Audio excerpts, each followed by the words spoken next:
That's way higher than I thought it was gonna be. This is Tom Pendley. He knows a little bit about rescue. What an intro. What's so cool about this frost knot of yours? Hey, we like tech cord because it's lightweight for all kinds of backcountry rope rescue anchors. We seem to talk about it almost every time you're here. We have other videos where we test tech cord. Speaking of backcountry, we do a lot of work with the Naval Air Station Whidbey Island SAR. Those guys are at the tip of the spear on a regular basis, and we love working with them. And they love lightweight, super strong backcountry kit. Is this something they use? They use it, yes. Let's find out how strong it is. Kind of hope they already know how strong it is, but you know, you may not. But first, how is it tied? We've gone around our bomber anchor point.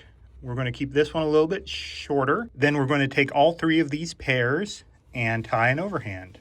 We have 2 loops for the anchor and a shorter loop for the redirect, and the tail sticking out the back. This is a variation or a type of frost knot that we use for anchors. This is my tree right here. Okay. And I have a single loop offset back that we use for a redirect and 2 main loops and just a big overhand knot. That's way higher than I thought it was gonna be. First was 37, went up to 22. Isn't it great knowing how strong something is after you depend your life on it? So happy to test that. We knew it would be strong, but hey, the proof is right there. That's why we come. How not to. This is Technora. This is power cord. And you can see that right there. And it's 19.7 kilonewtons. We are not untying that knot. It's not science unless you do a sample size of 2.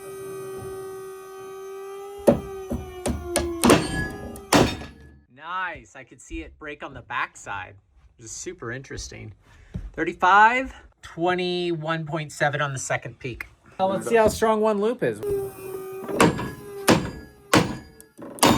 Whoa, 1 loop. We have another loop left. So what kind of damage happened when this line failed? Do you think it'll get 22 again? I think it'll be less. Ah, that was less. Let's think about this in the grand scheme of things. We've got a 2 kilonewton load. Maybe if we're using a pulley system to raise a load with a bunch of friction, we might get up to 8 kilonewtons. Can you make an argument that those 2 loops are redundant, that is a master point anchor that I can clip one of my main lines into the left loop and one of my main lines into the right loop? I spent 5 years drilling this into the Highline community, okay? Clip both ropes to both loops. It doesn't make them redundant. So everyone would want to clip the main line to some part of their master point and then the backup line to the other part of their master point. Just clip the whole damn thing. I like to separate it because it just it makes it a little bit easier to operate them. It hurts my brain. Now let's test the Arret Armadillo cord. This is 6mm. It's gonna trip Tom, and it's got Vectrin and HMPE in the sheath, HMPE in the core. And it is a high-tech cord, it's a super low stretch. Let's see if it performs similar.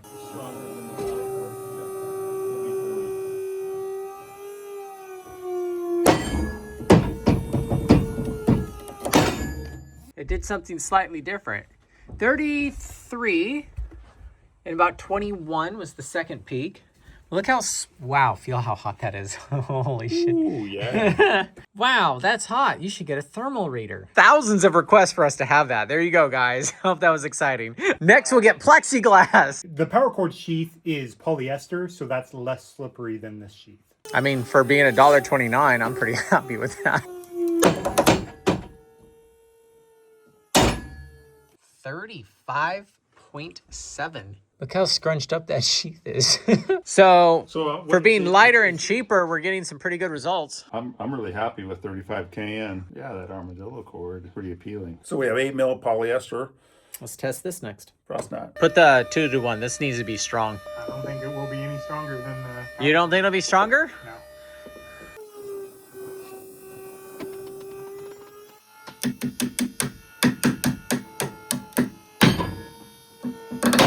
Whoa, that was less by a little bit. But that's 2 millimeters thicker. I was right. Does that surprise you it's not stronger? I'm kind of surprised it's a lot more material, but I guess that speaks to Technora. Technora is going to be as abrasion resistant as 8 mil, for example. But 8 mil, there's more stuff to cut. There's like more material. So it's like, I don't know, if you can get away with something like power cord instead of taking this. What's the next one to test? 9 mil. Is that, do people actually use that? It was the go-to material before tech cord. What? It's like the same. Fat, low tech, that's a lot of material. A lot less material with the high tech cords. We can be at least at the same strength with half the size and half the weight. That matters in the backcountry. How much gear we're lugging into the field is a big deal. We did an entire video about back ties with this exact cord, and you can go check out that video next. It was lowest. And where did it break?